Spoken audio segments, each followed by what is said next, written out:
করবে। দাবি কি করছে? মধুর ক্যান্টিনে হয়েছিল আন্দোলন, আমাদের রাস্তায় আমাদের পিছনে দাঁড়ায় ছিল মহানগরের ড্যামরা, যাত্রাবাড়ি, স্টাফ কোয়ার্টার থেকে শুরু করে উত্তরা, বনশ্রী, রামপুরা, বসুন্ধরা, বীরপুর এসব জায়গায় আন্দোলন হয়েছে। ওদের এটা সেন্ট্রাল হয় কিভাবে? ধরো তো বাসা থেকে বের হয় নাই 17 তারিখের পরে আসছে। এখন নেতা হইতো সবাই না, নেতা হওয়ার সময় সবার হাত আগে উপরে, কাজের সময় কেউ নাই। মাঠে কজন নেমে কাজ করছে? ন্যাশনাল 7 কলেজ কাউকে জায়গা দেয় নাই, আগেও এখনো দিবে না। টার্গেট করে মধুর ক্যান্টিনের কাছে 20টা পোলাপান নিয়ে বসে আছে ভিতরে, ওরা স্লোগান দিচ্ছে। আর এখানে আমরা 100 পোলাপান বাইরে দাঁড়িয়ে আছি। ওদের কাছে শুধু ওদেরটা ড্রাইভার। এই যে আমাদের একটা আহত হয়ে গেছে, ওই ওরা বলে সংগঠক হবে, স্লোগান দিচ্ছে দাঁড়ায় দাঁড়ায়।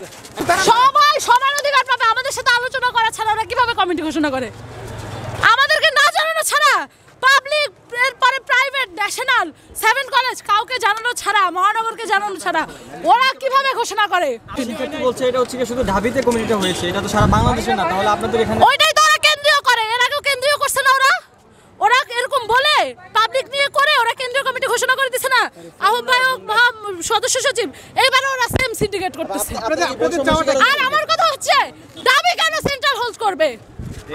দাবি কি করছে? মধুর ক্যান্টিনে হয়েছিল আন্দোলন, আমাদের রাস্তায় আমাদের পিছনে দাঁড়ায় ছিল মহানগরের ড্যামরা, যাত্রাবাড়ি, স্টাফ কোয়ার্টার থেকে শুরু করে উত্তরা, বনশ্রী, রামপুরা, বসুন্ধরা, বীরপুর এসব জায়গায় আন্দোলন হয়েছে। ওদের এটা সেন্ট্রাল হয় কিভাবে? ধরো তো বাসা থেকে বের হয় নাই 17 তারিখের পরে আসছে। এখন নেতা হইতো সবাই না, নেতা হওয়ার সময় সবার হাত আগে উপরে, কাজের সময় কেউ নাই। মাঠে কজন নেমে কাজ করছে? মানুষের সাথে গালিগালাজ কেন করতেছে? ওরা মাঠে 2 দিন নামছে, ওদের মধ্যে যারা মাঠে নামে তাদের নাম বাদ দিয়ে দিছে মাঠে নামে দেখে।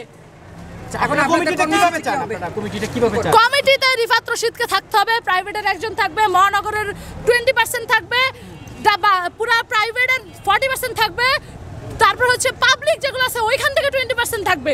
প্রত্যেকটা জায়গার স্টেক হোল্ড হতে হবে। পূর্বে প্রস্তাবটি তাকে দিয়েছিলেন, তারা আমাদের সাথে বসেই নেই, এটা তো হঠাৎ করে ওরা তারা তাদের মতো সব করছে। আমরা যখন খবর পাইছি, অবশ্যই এটা দাবিয়ানদের বৈষম্য, এটা বা বৈষম্য বিরোধীর বৈষম্য না, এটা দাবিয়ানদের বৈষম্য। স্পষ্ট বলে দিতে চাই, আপু জানতে চাই ছোট করে এর পিছনে কোনো চক্রান্ত আছে কি? সেটা তো তারা জানে, তাদেরকে জিজ্ঞেস করবেন। দাবিয়ান যারা এইসব গেম খেলছে তাদেরকে জিজ্ঞেস করবেন তাদের চক্রান্তকে। ভিতরে এখনো বসে আসতো, তারা পারতো না বের হয়ে আমাদের সাথে কথা বলার, তারা পারতো না আমাদেরকে ডেকে ভিতরে নেওয়ার। তারা ভিতরে সুন্দর করে চতুর্দিকে ব্যারিকেড দিয়ে বসে আছে। কেন ভাই এত ভয় পান কেন? রাজপথের না সৈনিক? রাজপথে তো আপনাদের সাথে দেখা হয়নি আমাদের। মিথ্যা কথা। আমরা প্রতিদিন বাংলা মোটরে থাকি, এখানে যারা আছে সবাই বাংলা মোটরে থাকে। আমরা 4টা পর্যন্ত প্রাইভেট বসে আছিলাম তাদের সাথে কথা বলার জন্য, কমিউনিকেট করার জন্য, তারা করে নাই।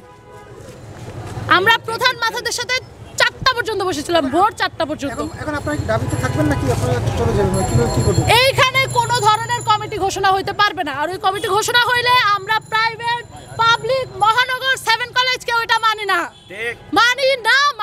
মানবো না।